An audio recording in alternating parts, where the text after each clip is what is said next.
Assalamualaikum warahmatullahi wabarakatuh. Bismillahirrahmanirrahim. Alhamdulillahirabbil alamin wassalatu wassalamu ala asyrafil anbiya wal mursalin sayyidina Muhammadin wa ala alihi wa sahbihi ajma'in. Subhanaka la ilma lana illa ma 'allamtana innaka antal alimul hakim. Wala haula wala quwwata illa billahil aliyyil azim. Muka surat apa?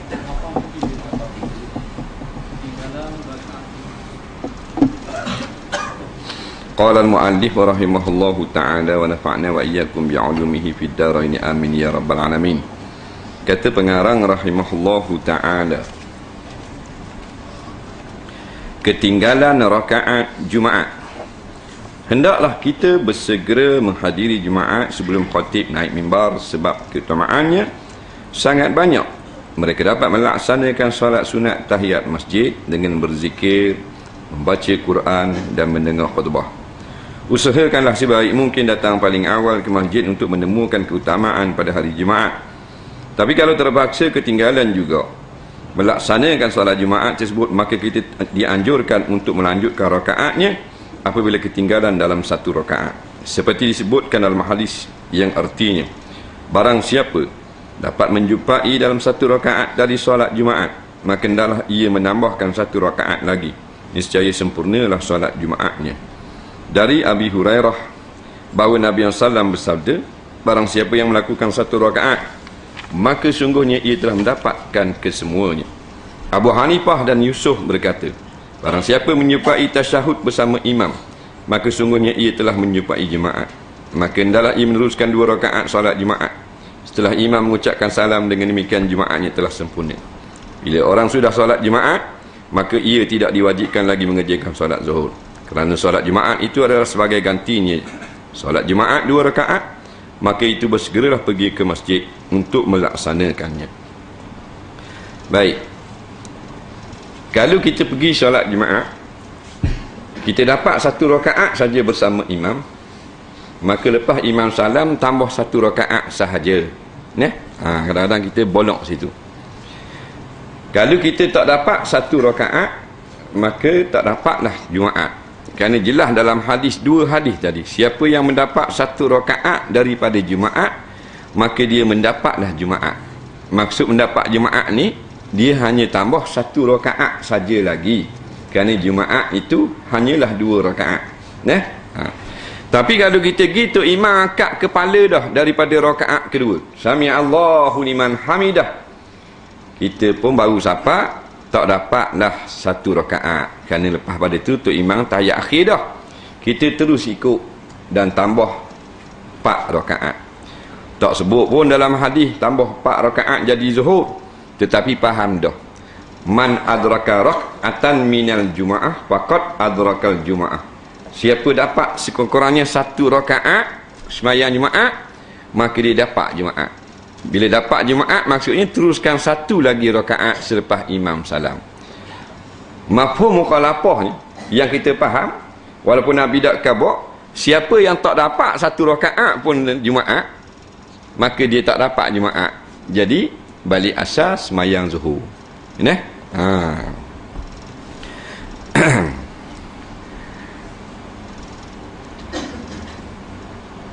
Dapat tu lagu mana? Kita pergi tu Tok Imam tengah rakaat, rakaat yang kedua, kita pun takbir Allahu Akbar, kita pun rakaat. Bila siapa kepala kita sama rakaat dengan Tok Imam, barulah Tok Imam angkat kepala Sami Allahu liman hamidah, dapatlah rakaat. Kita baru nak takbir, Tok Imam rakaat rakaat kedua ni, kita Allahu Akbar, tak ada rakaat, Tok Imam Sami Allahu liman hamidah, tak dapat rakaat. Sama macam zuhur maghrib. Tapi ingat, bila kita dah nak rakaat bersama imam kerana Sami Allahu liman hamidah dah, maka kita jangan lagi rakaat. Hak berlakunya ramai juga orang pergi rakaat juga. Dia gitu, imam pun Sami Allahu liman hamidah, bangun, dia rakaat juga, dia baru takbir pergi rakaat juga. Jadi tak payah rakaat. Faham tak lagi? Rakaat ni bila imam tengah rakaat, kita mari kita takbir baru kita rakaat.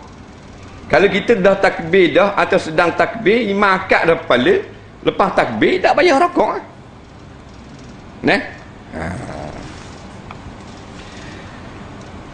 Nabi SAW bersabda, siapa pergi solat Jumaat awal waktu maka ia berkorban seekor unta.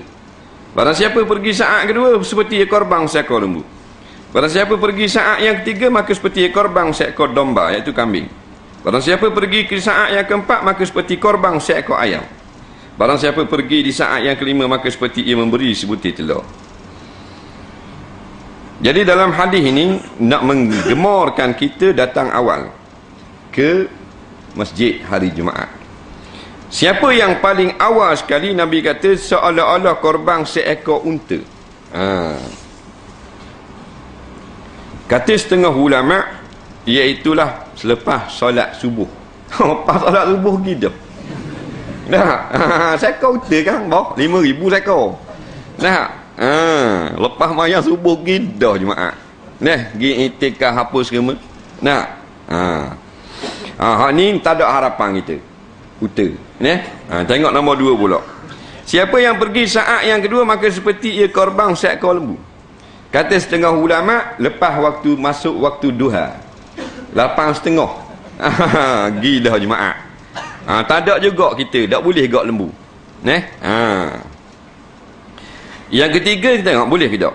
Barang siapa pergi saat ketiga maka seperti ia berkorban seekor domba, iaitu 1/4 suku hari. Suku hari. Nak sampai ke tengah tu, ni subuh, ni tengah hari, suku. Lebih kurang dalam pukul 10. Pukul 10 gidah macam dia sembelih seekor kambing. Siapa yang pergi saat yang keempat maka seperti ia berkorban seekor ayam, iaitu selang beberapa masa sebelum daripada masuk waktu zuhur. Umpamanya zuhur pukul 1:30, dia mari pukul 1, boleh ayam. Ayam seekor. Siapa yang pergi saat yang kelima maka seperti ia memberi sebutir telur, iaitu khatib nak naik dah atas mimbar nak baca khutbah. Tengah duk ready dah, tengah duk ambil tokat dah. Dia buat apa? Ni siap telur. Kita ni kita banyak oleh telur dah, sibuk. Lepas pada khatib naik baca atas mimbar dan baca khutbah, maka tidak ada lagi pahala datang. Yang ada pahala sembahyang Jumaat sahaja. Pahala datang awal tak ada lah. Tutup buku bahagian tu. Bila imam Jumaat telah naik mimbar maka ditutup buku catatan. Bukan maknanya orang ni tak tulis, tak boleh sembahyang Jumaat, bukan. Diletakkan pena dan berkumpul para malaikat di sisi mimbar untuk mendengar khutbah. Siapa datang sudah itu maka ia hanya datang untuk solat saja dan tidak mendapat keutamaan satu apa pun. Fadilat dah ada. Cuma lepas fardu Jumaat.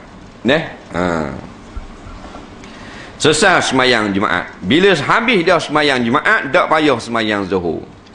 Semayang zuhur ni bila semayang Jumaat tak sah. Kita balik di rumah kita pun teringat, Tok Imam tadi baca khutbah tak selawat Nabi. Mana ni? Kita telefon 3-4 orang kata hang gitu lah. Maka cerak dah lah. Baru semayang zuhur ada sabak. Tu ada sabak. Solat qasar dan jamak. Ni penting tak ni? Solat qasar dan solat jamak. Yang pertama solat qasar. Bagi orang yang sedang dalam perjalanan, diperbolehkan meringkaskan solat wajib yang 4 rakaat menjadi 2 rakaat dengan syarat sebagai berikut. Jadi semayang qasar. Qasar ni maknanya pendek, atau ringkas. Yang boleh qasar 3 semayang je. Semayang zuhur, semayang asar, semayang isyak. Semayang yang 4 rakaat. Semayang maghrib tak boleh qasar. Nak buat kan ni? Bagi 2,5. Semayang subuh tak boleh qasar pasal pendek dah. Ingat tu, semayang yang 4 rakaat saja boleh qasar. Iaitu semayang buat 4, buat 2 saja. Jamak semula qasar dulu. Qasar tak ada kena-mengena dengan jamak. Jamak tak ada kena-mengena dengan qasar. Dia hal lain-lain. Siapa yang nak semayang qasar saja tak jamak boleh. Nak semayang jamak saja tak qasar pun boleh. Nak semayang dua-dua, jamak dengan qasar boleh juga. Tambah dua-dua, tambah jamak, tambah qasar boleh juga. Yang tak bolehnya tambah semayang terus. Pakai terus naik kereta tak semayang. Itu tak boleh. Ada mazhab yang mengatakan afdal iaitu qasar. Dalam mazhab Syafi'i harus qasar. Dia hanyalah rukhsah agama, iaitu keringanan. Jadi kalau kita boleh qasar pasal perjalanan nak pergi Perak ni, nak jauh dah ni, jadi boleh qasar dah, reti di Jeli, reti di Gerik ni. Tapi biar tak mau qasar, nak semayang 4 juga boleh. Dalam mazhab Syafi'i afdal. Faham? Dalam mazhab lain afdal qasar. Dalam mazhab Syafi'i kalau jauh sangat barulah afdal qasar. Kalau dekat afdalnya semayang 4 rakaat atau dipanggil semayang tamam, semayang sempurna. Dia ada syarat. Bukannya bila nak pergi Kuala Lumpur pakai boleh qasar, nak pergi Singapura pakai boleh qasar lalu. Tak, dia ada syarat dia. Yang pertama, jarak perjalanan sekurang-kurangnya 2 hari perjalanan kaki atau 2 marhalah, iaitu sama dengan 16 parsah 138 km. Ni tak kena sini. Sebab apa? Sebab 16 parsah ni tak sebut di dalam hadis. Yang sebut di dalam hadis 2 marhalah. 2 hari perjalanan. Jalan dengan uta gedek 2 hari. Kalau kira dengan pendapat yang kuat di kalangan ulama, 16 farsah ini iaitulah 90 km. Pendapat yang paling jauh 90 km. Yang paling dekat lebih kurang dalam 86-87 kilo. Kalau batu 56 batu. 56 batu. Kita nak pergi di mana? Nak pergi ke Mamang. Ke Mamang berapa batu? 90 batu. Lebih daripada 56. Maka perjalanan kita dikira musafir. Ingat tu. Pasal apa nama musafir ni? Pasal perjalanan aku cukup dah jarak dia. Berapa jarak? 90 batu. Sedangkan jarak nak jadi musafir 56 batu saja. Nak pergi mana ni? Nak pergi Paka. Paka musafir. Pasal apa? Pasal Paka 60 batu. 60. Nak pergi di mana? Nak pergi Bukit Bau. Bukit Bau atas tong 56 batu. Faham tak? 56 batu boleh. Nak pergi di mana? Nak pergi Batu 5 Dungung. Tak boleh. Pasal Batu 5 55 batu saja daripada sini.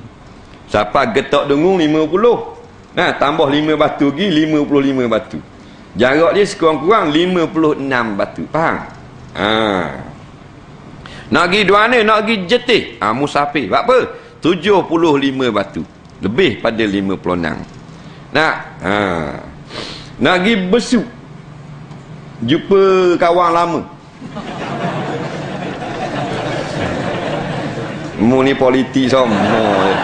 Tak sebut pun. Tengok jarak Besuk kat mana. Nak pergi Penarik. Boleh jamak tak? Dah boleh 40 batu je. Tak apa Penarik 40 batu. Siapa tak? Tak apa 45 kilo. Itu berguna orang badak. 45 10 15 60 kilo. 60 kilo. Lebih kurang 38 batu je. Tak boleh. Ingat tu perjalanan kita 56 batu dan ke atas, maka kita nama musafir. Bila kita nama musafir, boleh jamak, boleh kosong. Ingat tu. Takut kita tak tahu ke batu. Kita pun tak tahu dah jalan dah ni, nak pergi jauh dah ni. Tapi kita tak tahu kita nak pergi hari ni siapa dok 56 batu. Boleh jamak ke dok? Bila tak pasti, tak boleh jamak, tak boleh kosong. Ingat tu dah. Kalau tak pasti, dia kena pasti tu. Tarikat tadi nak pasti. Tak sungguh. Ulama kata syarat gitu. Kalau kita tak yakin, boleh ke dok, boleh ke dok, boleh ke dok. Kita tahu dah 56 batu, baru boleh. Tapi kalau kita nak pergi hari ni siapa dak 50 tu? Ke lebih, ke dak, ke lebih, ke dak. Tak boleh. Mesti yakin siapa jarak dia. Dia gitu. Yang keduanya, pemergiannya bukan untuk maksiat. Bukan untuk maksiat, untuk buat dosa. Niat pada awal. Niat daripada awal nak buat maksiat. Contoh nak pergi tikai ekor di Kuatang. Pasal sini tak ada nombor ekor. Nak turun Kuatang. Tak boleh jamak. Tak boleh kosong. Tapi biasa seekor tak semayang. Tapi kalau ada seekor hok lebar. Nak tengok bola boleh. Boleh lagi. Pasal dia sokang. Kemudian pula dia aridi maksiat tu. Dia bukan zat main bola tu maksiat. Kalau dia hak tak boleh ni maksiat secara zatiah. Memang benda tu benda maksiat. Macam judi maksiat sudah. Bola ni dia lara hak kediang. Hak mana hak luar panjang tak ada maksiat. Hak mana hak luar pendek jadi maksiat. Dia tu. Jadi sebaik-baiknya kita tak sah jamak qasar kalau nak tengok bola. Sebab berlaku khilaf di kalangan ulama-ulama fiqh. Kalau benda hak aridi lagu tu. Nak pergi rapok bank Kuala Lumpur, tak boleh jamak qasar. Takut ada peropok lebar. Tak boleh. Pasal apa? Rapok bank hukumnya haram, maksiat sudah. Perkara dunia tak apa. Tak salah, tak boleh perkara maksiat. Perkara dunia tak apa. Nak pergi makan ni. Umpamanya di Podison.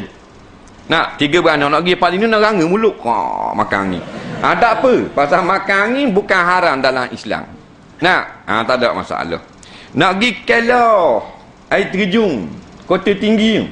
Tak ki nak pergi sangat Cucu ikut je. Tak salah. Pasal apa? Pergi mandi air terjun bukan maksiat dalam Islam. Dah tu kat air terjun tu ada orang buat maksiat. Ni bukan kita nak pergi buat maksiat. Kita nak pergi mandi. Faham? Yang pergi buat maksiat kat air terjun siapa suruh? Dia keadaan gitu. Gitu juga kita nak pergi Kuala Lumpur, nak pergi shopping. Nak membeli belah umpamanya. Baju raya anak kita beli Kuala Lumpur kali hari ni. Nak pergi shopping, bukan kata nak pergi dengar, nak pergi belajar, nak pergi buat benda-benda baik, benda kebajikan. Nak pergi beli belah je. Boleh juga. Pasal membeli belah bukanlah maksiat dalam Islam. Sekalipun siapa Kuala Lumpur tengok banyaknya maksiat. Sekalipun kat kita beli belah tu lagi banyak maksiat. Dia panggil perjalanan itu bukan perjalanan nak pergi buat maksiat. Boleh. Yang tak boleh dari awal kita nak pergi buat maksiat. Nak pergi beri undi kepada Akademi Fantasia. Tak boleh. Pasal apa? Pasal dilarang dalam Islam.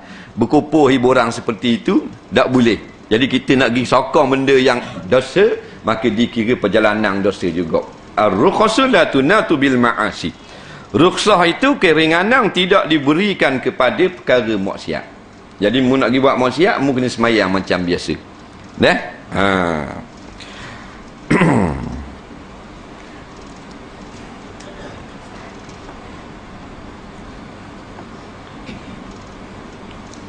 Yang ketiga, solat yang boleh dikosarkan hanya solat yang 4 rakaat saja dan bukan qada. Solat 3 rakaat garis tak boleh kosar. Solat subuh tak boleh kosar.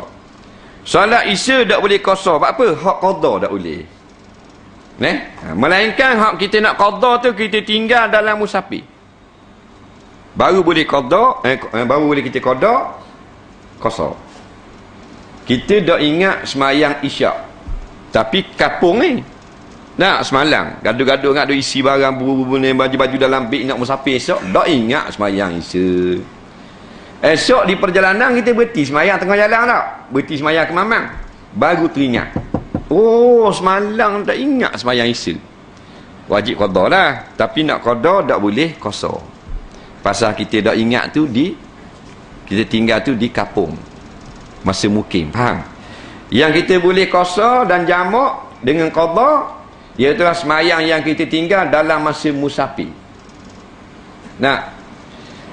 Siapa di Kuala Lumpur sibuk-sibuk sangat tak ingat sembahyang Zuhur, terlupa sungguh.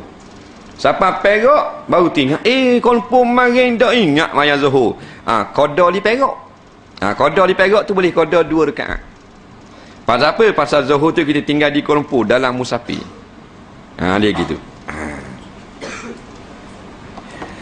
Yang keempat, berniat qasar semasa takbiratul ihram. Dalam takbiratul ihram tu kita niat qasar. Contohnya sembahyang Zuhur kita nak sembahyang 2 rakaat. Maka kita takbirlah. Allahu Akbar, aku sembahyang, atau sahaja aku sembahyang fardu Zuhur qasar gitu. Sahaja aku sembahyang fardu Zuhur qasar. Ataupun kita terjemahkan perkataan qasar tu kepada Melayu, boleh tak? Kita niat gini, sahaja aku sembahyang fardu Zuhur ringkas, boleh. Sahaja aku sembahyang fardu Zuhur pendek, boleh. Sahaja aku sembahyang fardu Zuhur 2 rakaat, boleh juga. Sebab maksudnya sama sahaja. Yang kelimanya, tidak menjadi makmum pada orang yang tidak qasar. Kita nak sembahyang 2 rakaat, kita singgah di khatam. Tu imam khatam sembahyang asar macam biasa, iaitu 4 rakaat. Tak kata imam nak jamak kau hidup situ. Nak qasar juga tak? Jadi kita nak sembahyang qasar. Jadi kalau kita nak sembahyang berjemaah di situ, tak payah qasar. Nak sembahyang tamam 4 rakaat. Tak boleh kita nak sembahyang 2 rakaat, tu imam 4. Siapa tayat awal tu imam bangun, kita salam. Tak boleh gitu. Yang bolehnya tu imam 2, kita 4. Makmum lebih banyak daripada tu imam, boleh. Dia tak boleh makmum lebih sikit daripada tu imam, tak boleh.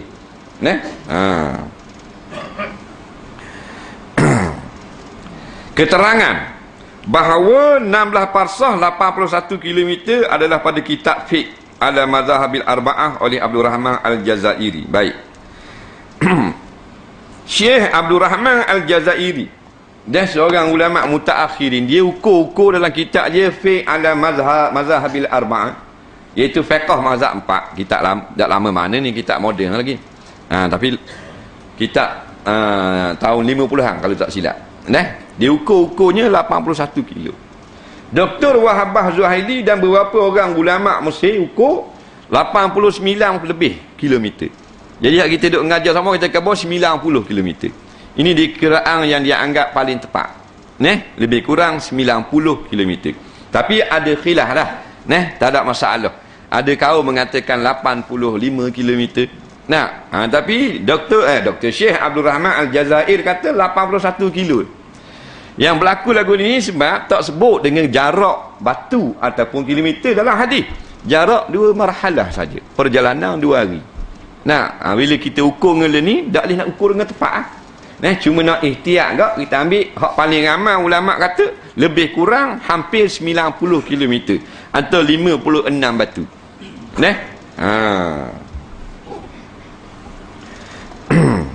Itu solat qasar. Sembahyang qasar. Kita tak mau jamak nak sembahyang qasar saja. Musafir ni berarti orang bang Zuhur, kita ada di Dungung dah. Jalanan nak pergi Perak, siapa Dungung kita pun sembahyang Zuhur. Sahaja aku sembahyang fardu Zuhur 2 rakaat atau qasar. Sembahyang 2 rakaat salam, naik kereta pula. Siapa sekarang di Marang, orang bang Asar. Aku sembahyang fardu Asar 2 rakaat. Itulah. Boleh. Tanpa jamak. Boleh. Dan kalau nak jamak boleh. Tak ada masalah, sembahyang selalu. Pas sembahyang Zuhur 2 rakaat, terus bangun sembahyang Asar pula 2 rakaat. Lagi senang. Biasanya kita jamak nak ambil mudah. Sebab Islam ni agama mudah. Bukan mudah siapa tak payah sembahyang. Mana agama ni dia beri mudah kepada umat. Tengoklah nyirainya kita, padahal kita nak pergi niaga, bukan nak pergi perang sabir. Nak pergi nak atur tenda projek kita baru ni. Umpamanya boleh projek, boleh kontrak apa semua nak pergi atur Kuala Lumpur tu. Kotation harga ke apa semua, tapi bak dunia je. Boleh juga, beri rengang juga. Nak pergi kelah makan angin, beri rengang juga. Siapa boleh 2 rakaat, boleh buat sekaligus dah pula dengan asar. Atau kita agama Islam, agama memudahkan. Tapi kita silap faham, kita memudah-mudahkan agama pula. Solat jamak. Solat jamak artinya 2 solat yang dikumpulkan dan dikerjakan dalam satu waktu.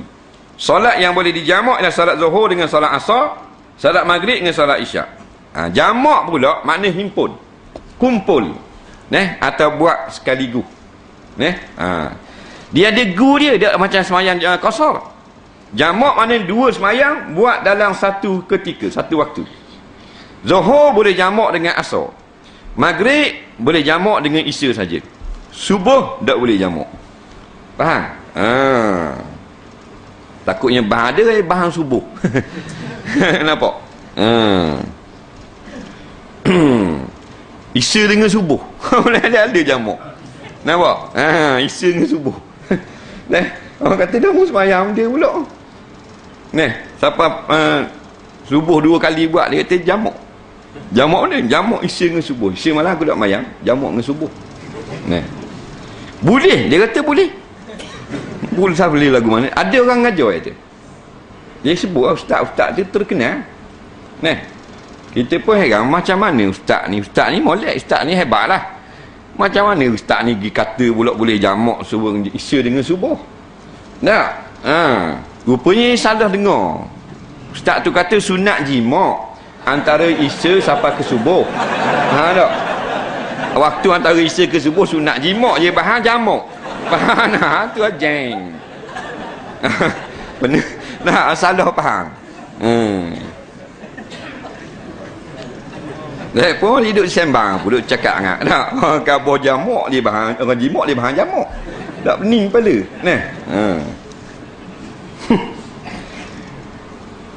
Cara melakukan solat jamak ada dua macam. Solat Zuhur dengan Asar dikerja pada waktu Zuhur, atau solat Maghrib dengan Isyak dikerjakan pada waktu Maghrib. Disebut jamak takdim. Takdim maknanya mendulukan. Solat Zuhur dengan Asar dikerjakan dalam waktu Asar. Dah tahu solat Maghrib dengan solat Isyak dikerjakan pada waktu Isyak. Disebut jamak takhir. Baik, budak-budak baru. Jamak dia ada dua jenis. Jamak takdim, jamak takhir. Ingat tu, jamak takdim buat awal. Jamak takhir buat kediam. Jamak takdim buat solat yang kedua-dua solat ni dalam waktu yang mula-mula. Jamak takhir buat dua solat ni dalam waktu yang kedua. Kita ambil contoh mudah. Zuhur dengan Asar nak jamak. Okey, masuk waktu Zuhur, kita nak sembahyang Zuhur dengan Asar sekaligus dah. Padahal dalam waktu Zuhur baru. Dipanggil jamak takdim. Masuk waktu Maghrib nak sembahyang dengan Isya selalu dah. Dipanggil jamak takdim. Jamak takhir ni nak sembahyang dalam waktu yang kedua. Masuk waktu Zuhur tak mau sembahyang lagi. Nak semayang Zuhur dalam waktu Asar karang, jamak takhir. Masuk waktu Maghrib, nak beli belah shopping dulu Kuala Lumpur. Karang nak semayang Isya di hotel karang. Maka Maghrib tak mau semayang lagi, nak semayang dalam waktu Isya. Jamak takhir panggil. Wa ali akhir. Mudah.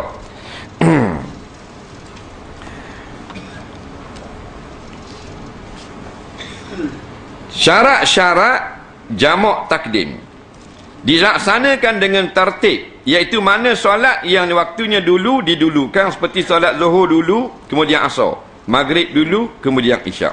Baik, jamak takdim. Ingat tu, kalau kita nak semayang fardu Asar dalam waktu Zuhur, nak semayang fardu Isyak dalam waktu Maghrib, wajib semayang Maghrib dulu, wajib semayang Zuhur dulu. Melainkan semayang jamak takhir, semayang Zuhur nak suat dalam Asar, barulah ikut pandai nak buat mana dulu. Semayang Zuhur nak buat dalam waktu Asar, nak semayang karang nak buat Asar baru nak semayang Zuhur. Karang bila masuk waktu Asar nak semayang Asar dulu boleh, Zuhur dulu boleh. Yang wajib dulu Zuhur, dulu Maghrib, semayang jamak takdim.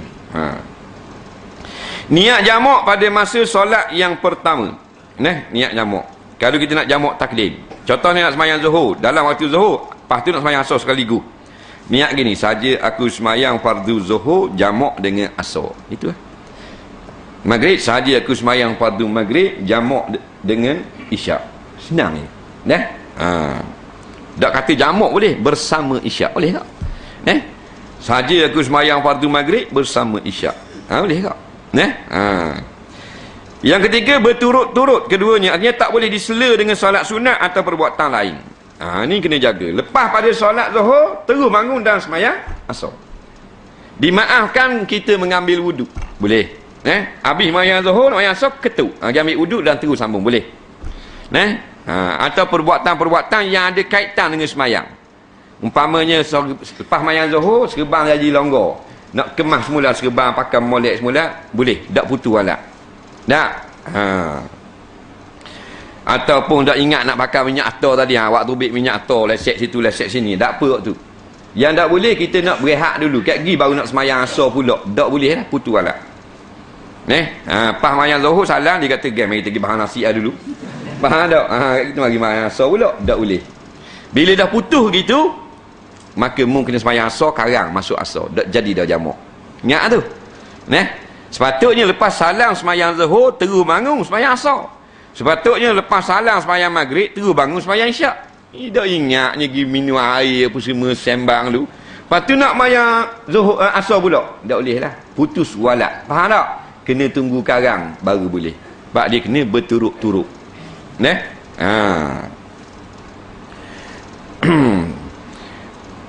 Benda-benda darurah dimaaf. Lepas semayang zuhur nak bangun mayang asar, teringat, tak ingat nak cuci kereta. Tu beg masjid, cuci kereta, masuk, boleh sambung. Tu darurah. Benda-benda hak darurah tu lain. Tapi tak boleh senggang masa yang lama. Pasal walaupun darurah dimaaf sekiranya benda tu sedikit masa sahaja. Tapi kalau keperluan tak apa, macam ambil wuduk tu lain lah, memang kerja semayang. Masuk benda lain, cakap hal lain, hal dunia apa, tak boleh jamak kosor, dipanggil putu walat. Macam orang ijab kubur lah. Ijab kubur dia kena mualat. Lepas ijab kena kubur secara mualat, berturut-turut selalu, serta merta. Tak boleh sebut benda lain. Tapi kalau bersebut benda yang sebut benda yang berkait dengan ijab kubur juga, tak apa, tak putus walat. Umpamanya juru nikah kata, aku nikahkan akad nikah hai si fulan bin si fulan dengan si fulanah binti si fulan dengan mas kahwinnya RM1,000 tunai. Anak tuna tak jawab terus. Anak tuna kata, dengar balik ni. Hukumnya boleh. Boleh bukan kita kata tu, ulama fiqh kata. Boleh. Wah sekali.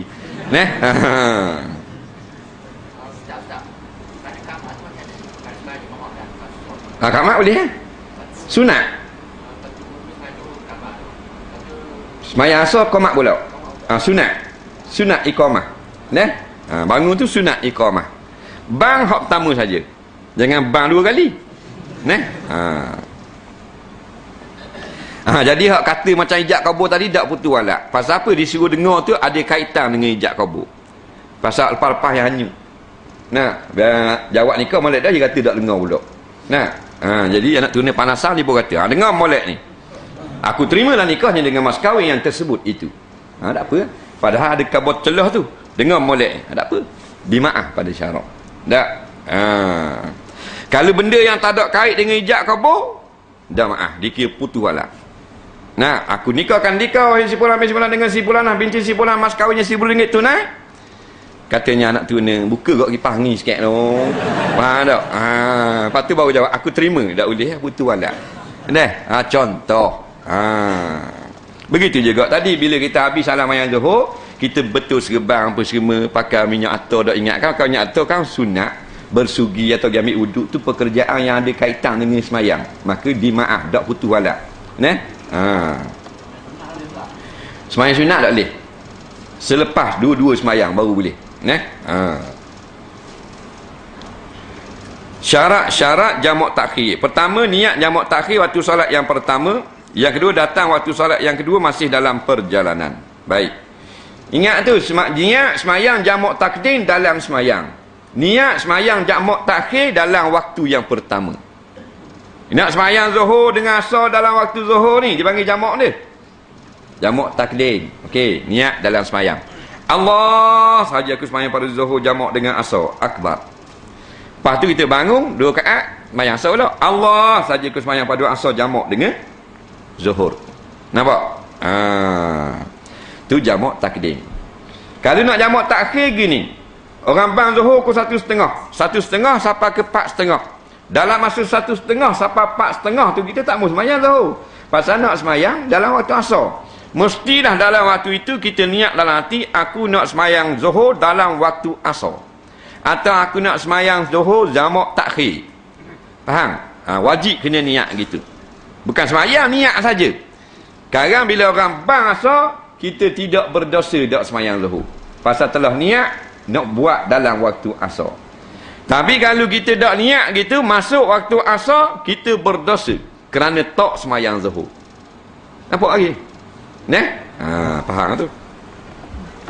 Kemudian pula, hendaklah maknanya dua-dua semayang ini di dalam waktu. Mesti di dalam waktu.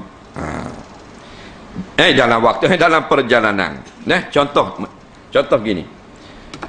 Kalau kita semayang jamak, iaitulah jamak takhir.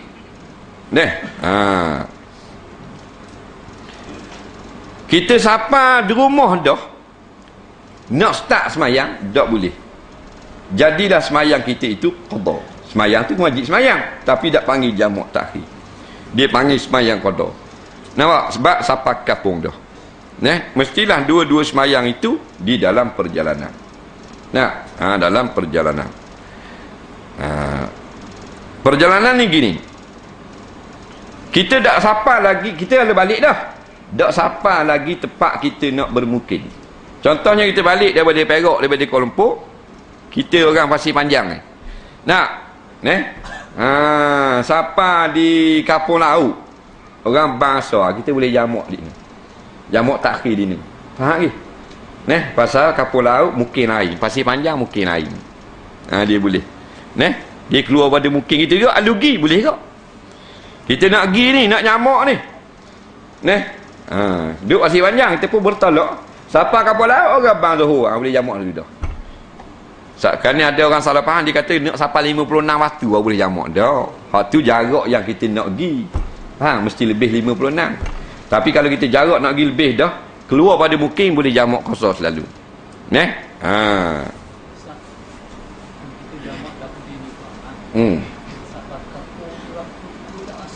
Tak apa dah. Tak apa. Sesar lah. Sesar masalah. Kita semayang dalam perjalanan dah. Tak payah kena buat semula. Kita semayang dah dalam waktu zuhur, jamak takdim, zuhur ngasar. Siapa di rumah tak asar lagi. Tak payah lah. Pakai duduk dengung gitu.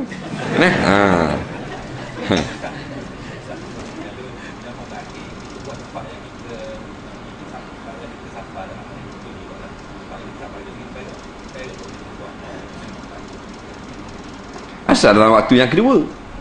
Tak apa. Tak mesti. Tepat tu ingat, dalam perjalanan bila 56 waktu ke atas pergi balik, dia tak ada masalah, memang boleh jamak qasar. Masalah berlaku pada destinasi. Kalau kita nak pergi di Perak tu 4 hari dan ke atas, siapa di Perak, di Cakap Jering tak boleh lalu. Nampak? Pasal kita dikira mukim. Tapi kalau kita nak pergi di Cakap Jering tu 3 hari saja atau kurang, sampai di sana boleh lagi jamak qasar. Pasal dia panggil musafir yang singgah saja. Mukim ni orang duduk satu tempat 4 hari dan ke atas. Tengok nak pergi apa hari. Nak pergi lama hari, 6 hari nak duduk, tak boleh. Nak pergi lama mana ni? Duduk di Perak 6 hari, ampun lama benar. Kemudian tu umpamanya. Tak boleh. Pasal 6 hari dipanggil bila singgah situ, orang tu orang mungkin.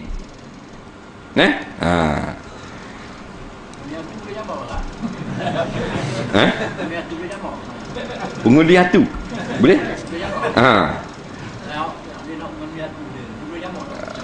Boleh tengok dia nak mengundi dia. Tengok pula. Tak, sebab dia walaupun dia tu pengundian tu beri pitih apa semua dah, tengok dia undi je. Kalau dia undi Islam, alhamdulillah boleh jamak. Faham tak? Dia gitu. Sebab Islam ada kat atas. Ada pun. Jamak dan qasar wallahu a'lam berarti kat tu dah. Kita tengok soalan.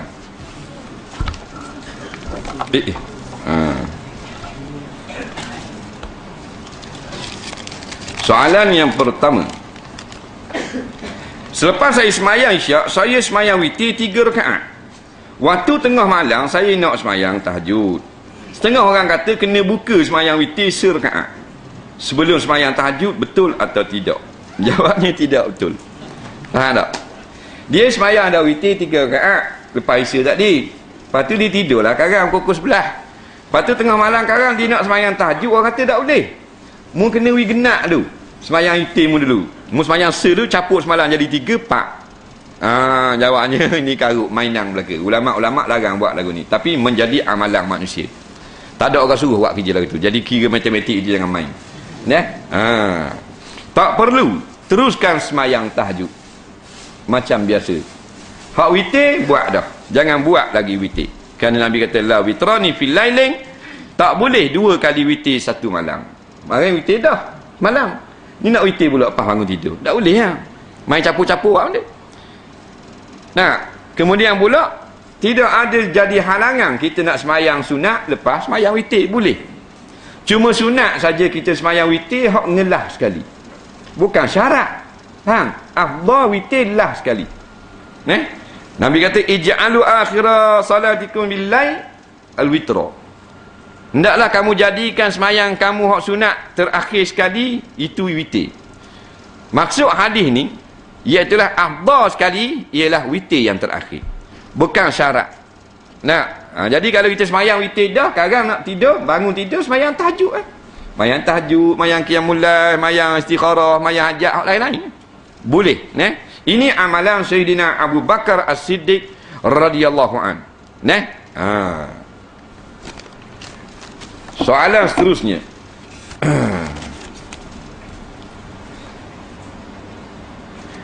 Lepas jimat dengan isteri saya mandi wajib macam biasa.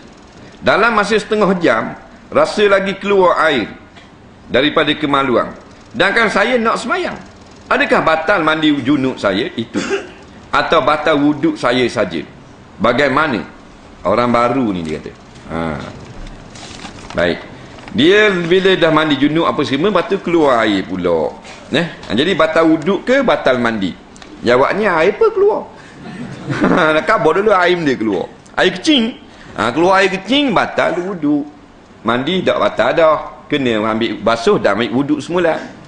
Keluar air mazi. Air mazi batal wuduk, basuh ambil wuduk semula. Keluar air mani barulah maknanya kena mandi semula. Tapi kalau orang perempuan tak jadi hadas besar. Sebab yang keluar biasanya lepas mandi adalah mani suaminya tadi atau semalam yang terkumpul di dalam rahim. Faham tak?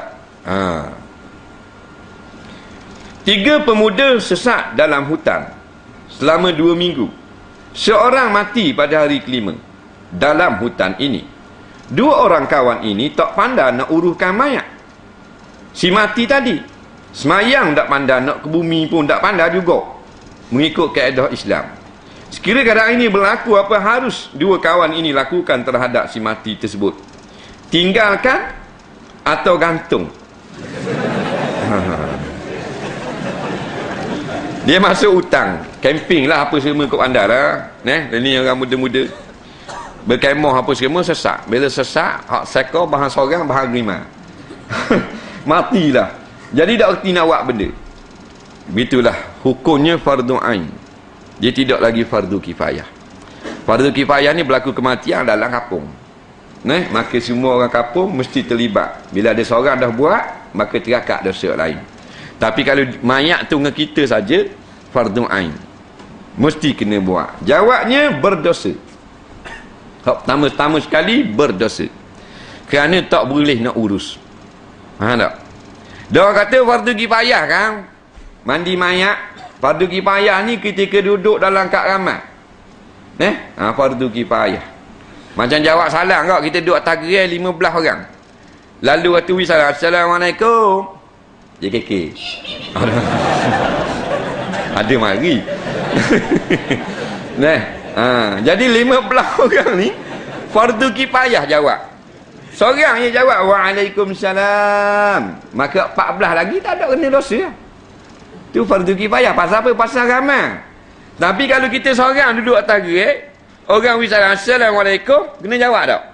Atas kita seorang, fardu ain tu. Gitu juga bila kita dengan mayat saja, fardu ain kita kena urus. Faham lagi? Sebab tu kena belajar juga keadaan ni. Walaupun tak mungkin akan berlaku, tapi tak mustahil. Sama macam kita belajar bab tayamum. Walaupun kita duduk di negeri yang ada air sama, tapi kemungkinan kita ada air. Jadi wajib belajar. Jadi hak pertama sekali nak kabur, kawan-kawan ni berdosa kerana dak urus mayat. Alasan kita tak pandai, tidak boleh diterima. Siapa suruh tak belajar? Kemudian dah buat benda juga, nak tinggal ke mana? Kena buat balik. Tak boleh tinggal. Dia nak kata pun tak bakok. Kalau nak got rimah tak boleh ambil lah. Ya, rimah belang tak boleh dapat dah rimah kok. Kena ambil. Buat balik mayat. Pasal nak tanang tak erti, nak baca tak erti, semayang pun tak erti benda, wajib kena buat balik. Kalau kaedah asal tak boleh buat balik dah. Mandi, semayang, kapang, mandi, kapang, semayang, tanang. Seorang pun kena buat. Kapang dengan daun kayu. Kapang tak syarat kain. Kapang maknanya menutup aurat mayat. Tidak sebut kain, cuma sunat kain. Tak mesti kain tu maknanya plastik boleh kalau jumpa plastik. Dengan plastik. Daun kayu. Ambil daun kayu buat tutup. Dia panggil kapang lah tu. Tak ada daun kayu, ada seluk. Ambil seluk tepek. Tepek dengan seluk. Boleh ke semayang sunat hajat tiap-tiap malam lepas semayang isyak? Dan waktu mana waktu yang baik kita lakukan sunat hajat ini? Hamba Allah yang berhajat. Dia kata. Semayang hajat ini boleh pada bila-bila masa dengan syarat hajat kita itu besar. Dia hajat besar. Dia semayang hajat ni. Hajat kecil apa tak semayang hajat. Jadi bid'ah dah pula. Hajat besar. Nak buka kedai, nak berniaga, nak memohon pekerjaan, nak berkahwin, nak berjalan jauh umpama. Kalau benda kecil orang tak semayang hajat. Sebab apa semayang hajat ni? Pasal esok nak pergi beli gulali. Yang ni lah tak payah semayang hajat benda kecil-kecil lah tu. Kemudian pada waktu mana tidak ada sebarang hadis yang menetapkan waktu-waktu semayang hajat. Nabi kata barang siapa yang ada hajat, maka ambil wuduk dan semayang rakaat dan sebut hajat dia. Jadi masa mana kita ke lapangan itulah waktunya. Cuma kata setengah ulama pada waktu malam lebih afdal. Saya ada mempunyai sebuah rumah sewa. Orang yang menyewa rumah saya ada menanam sedikit ubi kayu di dalam kawasan rumah tersebut. Namun begitu penyewa tersebut telah berpindah daripada rumah sewa saya dan meninggalkan tanamannya itu. Apakah hukumnya saya memakan ubi kayu yang ditanam oleh beliau? Tu orang yang menyewa rumah kita tanam ubi kayu. Lepas tu pindah dah. Umpama dia beli rumah sendiri dah. Dah ubi kayu tu kita boleh makan dah. Dia kena balik pada uruf. Pada adatnya dia akan balik semula dah. Cari kita nak ambil ubi kayu ni. Pada adatnya dah amari dah. Maka bila gitu boleh kita ambil ubi kayu kita makan. Dengan syarat ulama kata kena tanda. Takut dia mari semula dia minta. Mana ubi kayu saya? Padahal kita ingat tak mari dah. 4-5 bulan dah. Senyap dah. Maka wajib kita kena ganti balik hak kita makan tadi.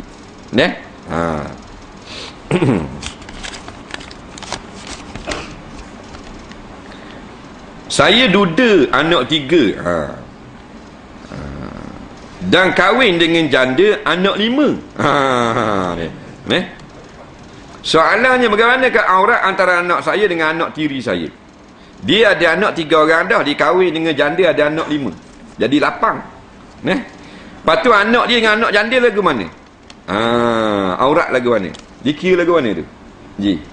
Tak mana? Hukum dia tu. Adik-beradik tiri.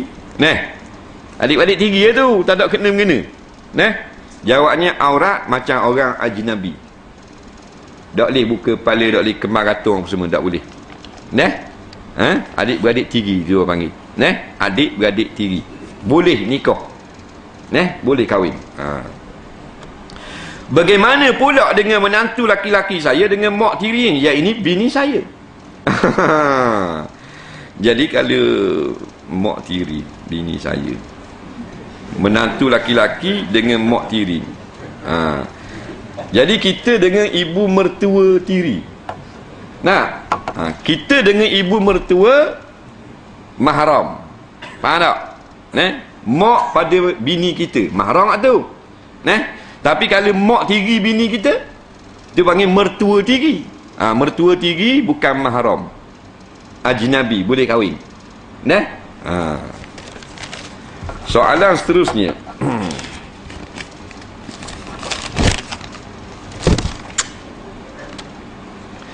Di sini saya ingin kongsi satu cerita benar. Ia disampaikan sendiri oleh anak murid Syekh Ma'ruf. Ceritanya begini, Syekh Ma'ruf ni adalah ulama Johor yang telah meninggal pada tahun 90-an. Dia seorang yang kuat beramal. Satu hari sedang dia beramal, tiba-tiba datang seorang lelaki berjubah dan berserban macam ulama besar. Tiba-tiba orang tadi berkata, akulah Imam Mahdi. Beliau ulang kata-kata tadi beberapa kali. Tetapi Syekh Ma'ruf tidak melayan orang itu. Lepas itu orang tadi pun beredar. Sedang dia beredar, Syekh Ma'ruf pun panggil orang itu tadi semula. Dan orang itu tadi pun kata, akulah Imam Mahdi. Tapi Syekh Ma'ruf terus berzikir dengan banyak. Tiba-tiba orang tadi pun bertukar wajah dan tumbuh tanduk dan ekor padanya. Rupa-rupanya laki-laki tersebut adalah iblis, bukan wali atau Imam Mahdi. Dari mana soalan? Cerita, dia nak cerita, biarlah nak kongsi cerita biarlah dia nak berkongsi cerita.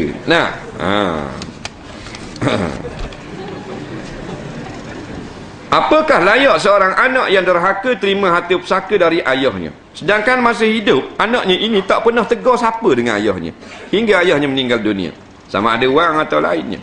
Apakah hukum dari segi Islam? Tolong jelaskan lebih lanjut. Anak ni tak pernah pun tegur ayah, daripada kek umpama duduk ngemok cerai ke apa ke, contohlah mak bawa anak-anak duduk, ayah duduk suku. Jadi mak yang bela tak jumpa dengan ayah. Kabu ayah pun tak layan mana, tak tegur macam mana. Kadang-kadang masalah ni berlaku dengan sebab mak. Mak biasa bila bercerai, anak duduk dengan mak kan. Biasa duduk dengan mak. Mak ni dia asup, jangan pergi kat ayah, jangan jumpa ayah apa semua. Jadi hukumnya tak boleh buat lagu tu. Ayah dia, kita nak marah lagu mana pun dia boleh jumpa dengan ayah dia. Baik, dan ni lagu mana ni? Katakan anak ni derhaka sungguh lah. Tak kira lah mana ni dia cerai, tak cerai pun, tapi dia jahat dengan ayah dia, kurang hajar lah apa semua. Ayah dia panggil nama gitu. Najib, main stop, pakai panggil gitu.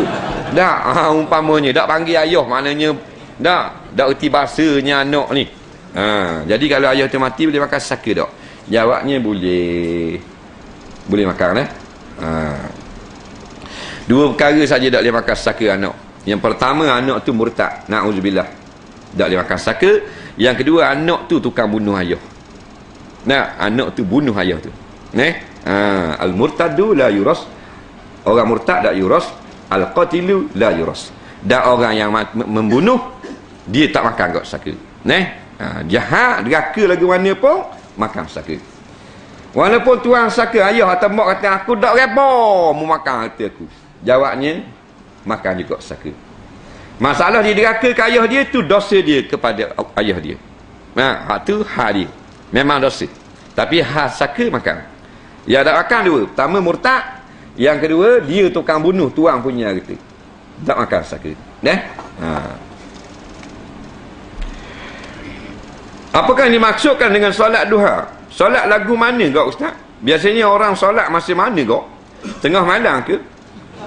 Boleh tak ustaz terangkan dengan terperinci? Ditanya solat duha ni solat lagu mana? Kita jawab solat ni bukan lagu. Faham? Dia solat sunat. Solat duha adalah solat sunat. Dia bukan tengah malam, siang hari. Masuk waktunya lebih kurang lah pukul 8 hingga pukul 9 atau 8.30. Ingat tu dah? 8 atau 8.30 atau pukul 9 masuk waktu duha. Duha bahasa Arab, Melayu awal pagi. Awal pagi waktu duha. Masuk waktu. Niat lagu mana? Allahu Akbar, saja aku sembahyang sunat duha. Itu saja sudah.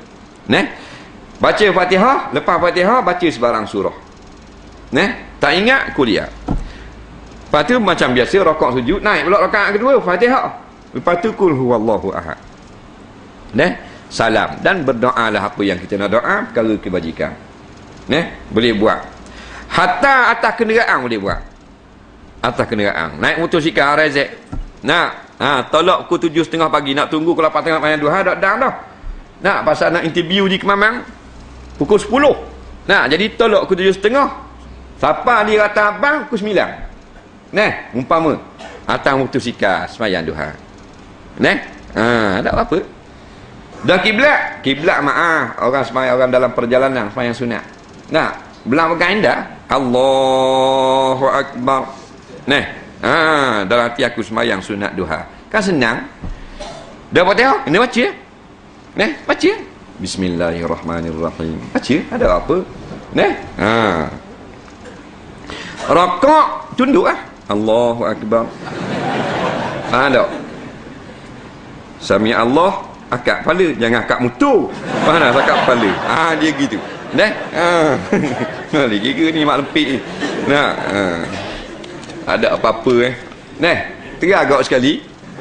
Orang kata bahaya kau belanggar aku mati dalam sayang. Dalam bayar pung mati. Kan molek tu. Siapa nak tambah mati dalam semayang? Dari mana? Dari mana?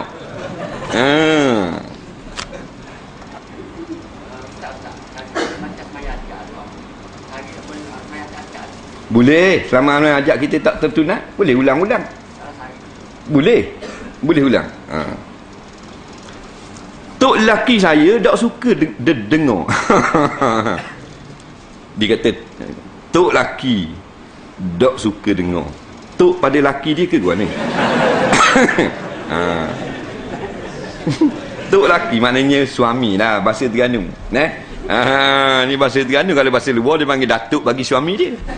Bahasa Terengganu tok laki. Tok laki maknanya suami lah. Tok laki suami saya tak suka dengar, maknanya tak suka dengar agama. Bini dia suka dengar, nuntut ilmu. Satu hari dia marah pada bini dia. Dia kata kalau mugi juga tempat orang ngajar di surau tu, maka jatuhlah satu talak. Bini dia sayang ke ilmu, pergi juga dengar di surau itu. Soalan jatuh tak talak terhadap bini dia itu? Adakah adakah lapan macam ni dikira lapan lara atau bagaimana? Suami ni sakit hatinya bini duk pergi dengar orang ngajar, dia tak mau pergi. Dah lah dia tu tak mau pergi belajar. Bangang punya tu lagi. Dia pergi tak alik pula. Kalau mau pergi pula dengar surah tu, jatuh satu talak. Suami isteri pun pergi, jawabnya jatuh satu talak. Hukumnya jatuh. Yang lara ni benda yang orang tak boleh nak buat. Tak ada pilihan. Isteri dia ada pilihan, dia tak pergi tak jatuh. Kalau pergi baru jatuh. Dia pun pilih pergi juga, jatuh. Hak lara ni benda hak mustahil atau benda yang tak boleh nak pilih. Kalau munafah pula pas pada ni jatuh talak. Tu nak buat mana? Nak nyanyi kau tak mau nafah. Tu baru lara. Tapi jahat punya suami. Dah lah suami, padahal suami wajib ajar isteri dah agama.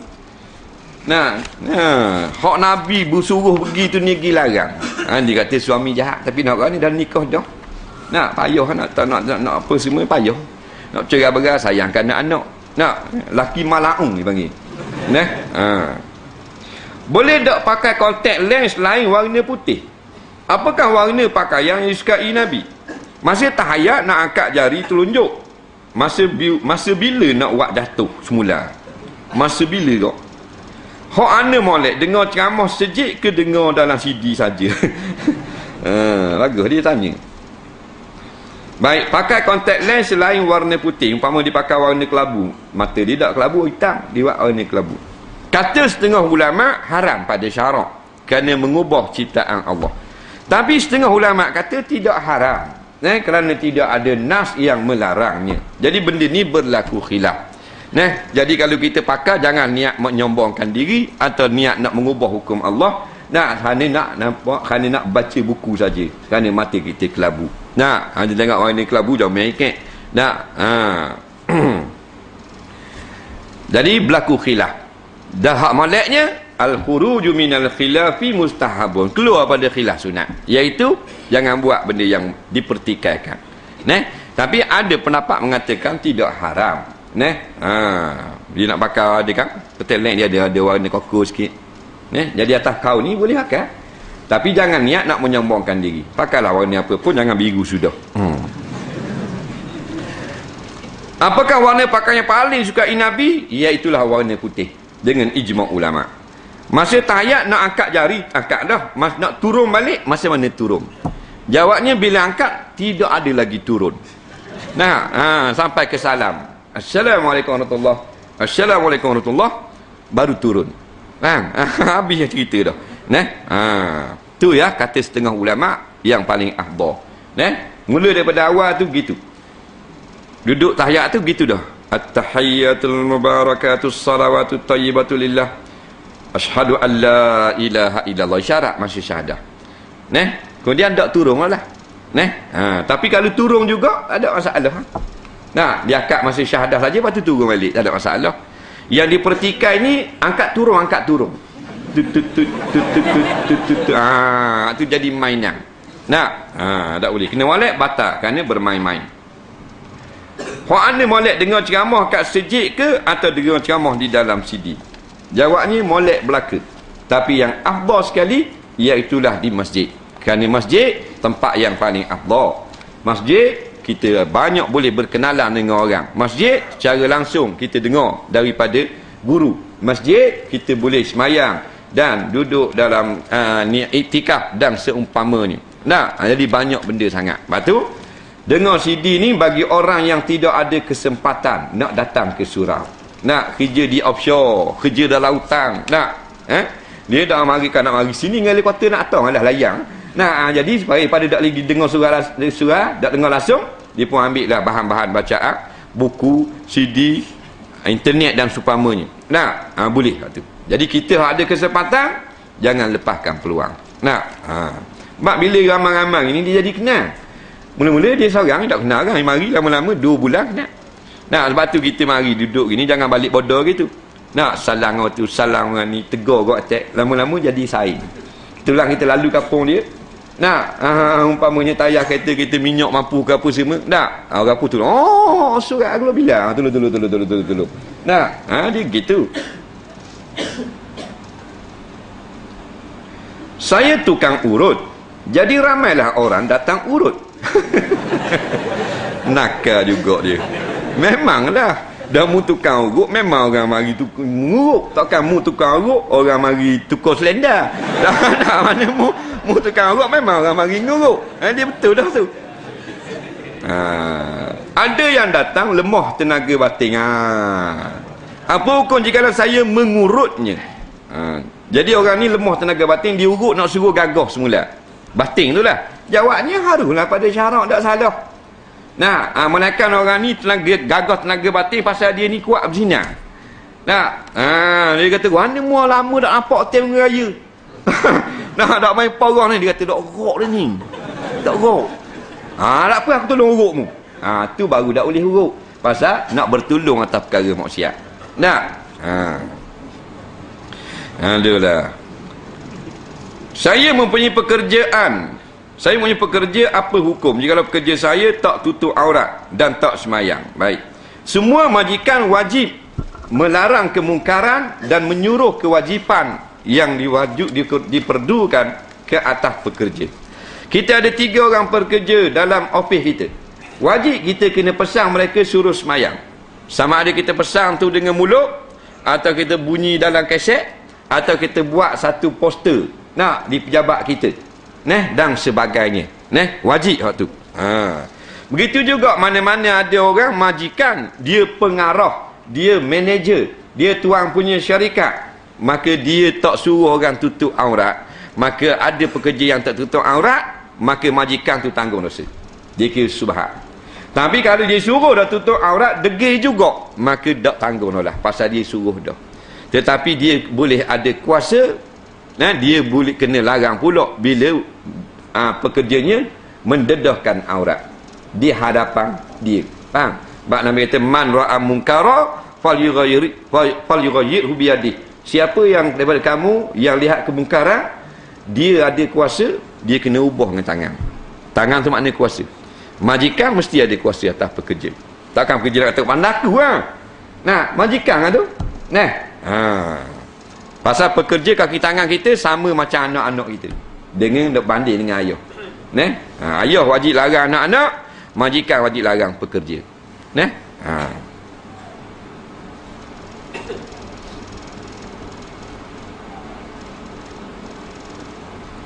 Sebuah rumah dalam satu kawasan berpagar.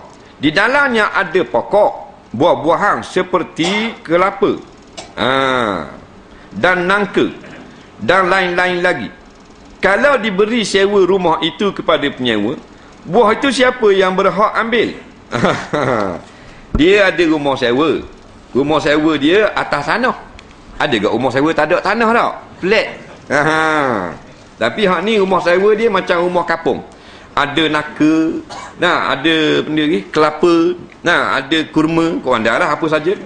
Jadi bila diberi sewa, buah hak siapa? Jawab hak tuang tanah. Buah tak terlibat, hak sewa rumah saja. Ingat tu. Bila kita sewa rumah, kita nak ambil buah hak ada dalam tanah yang kita sewa, hak rumah kita tu mesti kena minta izin tuang punya rumah. Faham lagi? Jangan pakai retus ikut dang itu. Nak pergi sewa rumah, buka pintu dapur, oh banyak apa lah, bagi. Nampak kau duk koyak mo. Tuan rumah mari, pahana pula duk setia kita koyak lah. Jangan awak bodoh gitu. Kena khabar dulu ke tuang sewa dia. Dia pelang apa boh. Tak. Kalau pedayang boleh tahan. Pulak-pulak sesuatu. Kena khabar ke tuang. Pasal kita sewa rumah. Kita kan sewa pokok pelang. Sewa rumah sahaja. Walaupun mahal kita sewa rumah tu 6,000 sebulan. Tak kira. Pasal tak ada di dalam akad, kita sewa dengan tanah dengan buah-buah kita boleh makan. Tak ada. Kita sewa rumah sahaja.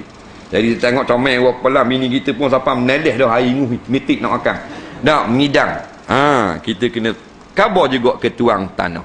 Tuang rumah tu. Mesti wajib kena khabar.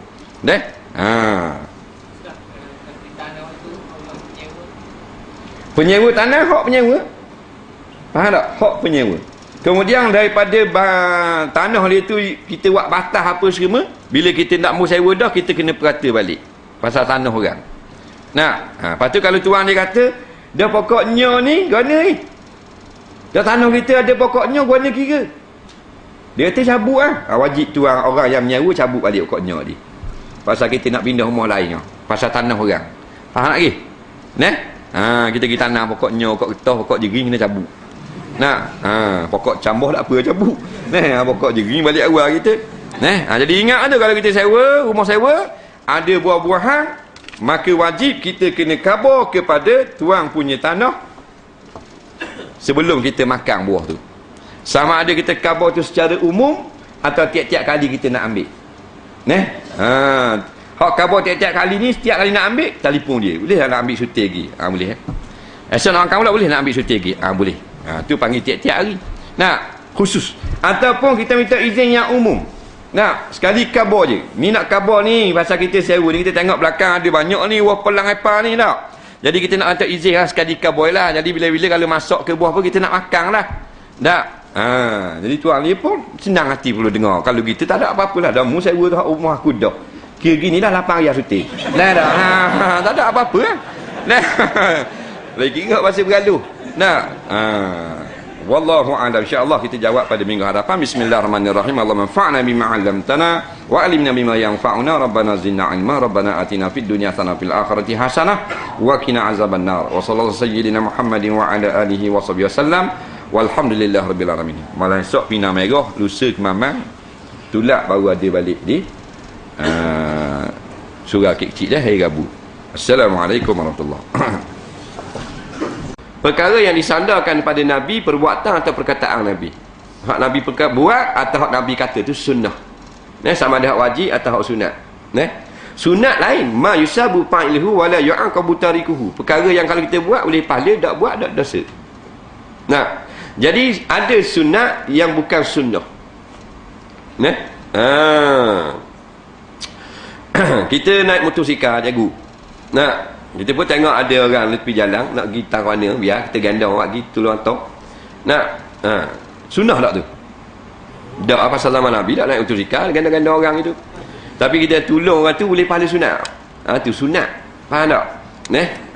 Tu sunat. Benda yang kita buat baik boleh pahala walaupun Nabi tak buat, tapi contoh tu baik. Kalau Nabi ada pun Nabi kata baik. Benda tu boleh pahala. Faham? Sunnah ni walaupun benda baik tapi Nabi tak buat gitu, tak dikatakan sunnah. Walaupun comel lagu mana pun, tapi dia nak Nabi buat. Nabi menunggang kuda, sunnah. Dengan kuda sunnah. Maknanya Nabi pernah tunggang, kita tunggang kuda. Menunggang motosikal, bukan sunnah. Dia nak pergi tempat yang baik, nak pergi masjid, nak pergi dengar naik motosikal, bukan sunnah. Dah boleh pada sunat. Apa? Nak buat tempat kebajikan. Faham lagi? Sunnah ni hak Nabi ada buat. Macam pakaian hak Nabi pakai, sunnah. Perkataan tu memang Nabi kata, sunnah. Contoh, lepas mayang Nabi kata Astaghfirullahalazim, tu sunnah. Boleh pahala. Zikir je, pahala ikut Nabi je. Lepas mayang Nabi ada tak baca surah apa benda ni, Inna a'tayna? Ada tak wirid lepas mayang? Tak ada lagi dalam mana-mana zikir. Lepas mayang Nabi baca Inna a'tayna kal kausar. Tapi kita pergi baca, sunat. Boleh pahala sunat. Sunnah tak, pasal Nabi dah amal gitu. Faham lagi?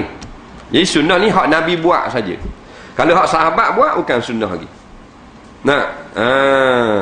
Wallahu a'lam. InsyaAllah kita bertemu lagi di minggu hadapan. Bismillahirrahmanirrahim. Allah manfa'na bima 'allamtana wa 'allimna bima yanfa'una. Rabbana zidna 'ilma. Rabbana atina fid dunya hasanah fil akhirati hasanah wa qina azabannar. Wa sallallahu sayyidina Muhammadin wa ala alihi wa sahbihi wasallam. Walhamdulillahi rabbil alamin. Assalamualaikum warahmatullahi. Malam esok, malam lusa tu saya tak ada lah. Isnin dengan Selasa.